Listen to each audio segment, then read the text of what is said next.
Welcome to this video on the Zenora channel. Today we're taking a look at a drawing of Chhinamasta, one of the goddesses, one of the forms of tantric goddess, one of the great wisdoms. So a goddess, one of the Mahavidya. So this is a Murti, a form of her in the story. And what is this is a representation of the goddess that's also appropriate, such as the one that we commonly see. So Chhinamasta is known as potentially, you would say, a relatively unknown goddess, but she's a goddess that's, as you can see with the treasure here, that's very secure in her domain. No one can challenge her in her domain, and she's empowered and enriched by her own domain and her functions, which no one can challenge. And those are the functions relating to instructing the processes of receiving and projecting. And the two different attendants here that we see are the ones that receive and project. So one attendant brings out her orders out of the room where she is, her throne room, and one attendant brings in the news from the outside.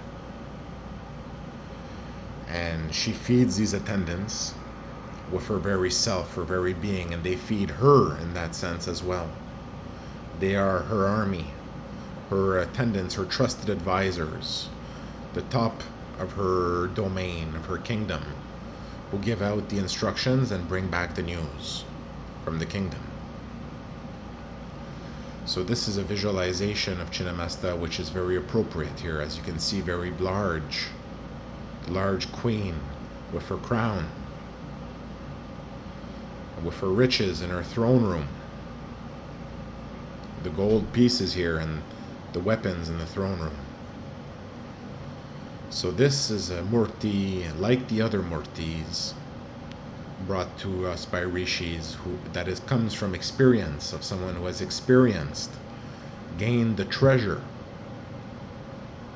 the wisdom of the Mahavidya, of the great view, of the great insight, of the great experience, of visiting in body through yoga the domain of the goddess, the domain of the Mahavidya, and having gained the full treasure of the experience, and then from there having exited the experience.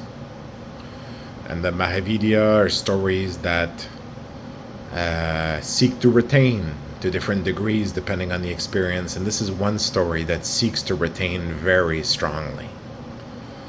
So to get into this domain and to get out of it is not very easy. As you can see here in this Murti, there is a being that is held in the hands of Chhinamasta. Right? She holds tightly, suffocating love, held tight to the goddess, held to the breast, fed from her very self.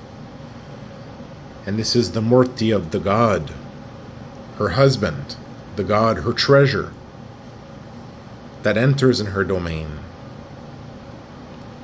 Right? And that she holds as a treasure in her treasure room and never lets go. Because Chhinamasta collects treasure. And sometimes it's better not to be someone's treasure. And this is a very important one to understand, because as you understand, someone who has gained the treasure of a Mahavidya, the great wisdom, is called a treasure. And someone who has gained the full treasure of a Mahavidya gets a full treasure of that Mahavidya, of that great view, that great experience of the goddess, of her domain. Some Mahavidyas, such as Tripuri Bhairava and Tripura Sundari, have three views associated to them. And some of them have one view, experience of the domain itself.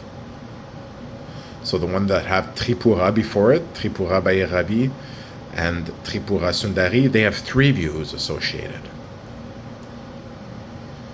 So this represents the experience of visiting the domain of Chhinamasta. You are taken into her possession as a treasure. Suffocating love. And you can't escape. You can't use any of your abilities or powers to escape.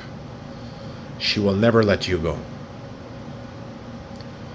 And her attendants, which represent receiving and projection in creation, or those functions, and her, the one who directs it all, who directs the functions and their processes, content in her treasure, her kingdom running itself. And you'll see here that there's a reason for this Murti, why one attendant is smaller than the other one. And that's not by mistake. It's because in this version of the story, when God went to visit Chhinamasta to get darshan of Chhinamasta, to get the Mahavidya, the full treasure, as God is a perfect yogi, he was taken into her arms and fed from her very being, from her very body, her very blood, fed by her, force-fed, and he became one in that way. And she said she would never let him go. But to be held to the goddess like this all the time, with no room to breathe, is not a life. And one of the attendants was very business as usual, serving the goddess, serving her goddess. But one of the other attendants found within her heart the compassion to put in place the release of the visitor to the domain of Chhinamasta. And in that way, compassion and love for all freed me from this experience, and this becomes a story, a Murti, which represents a story of the domain. And that's why the one with the attendant with the brown hair is larger, because she has the largest heart.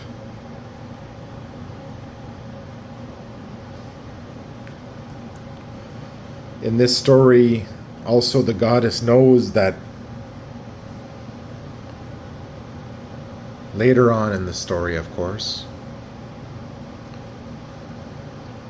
that her treasure, her prized treasure, escaped, and says, "You will come back to me. I will have you again."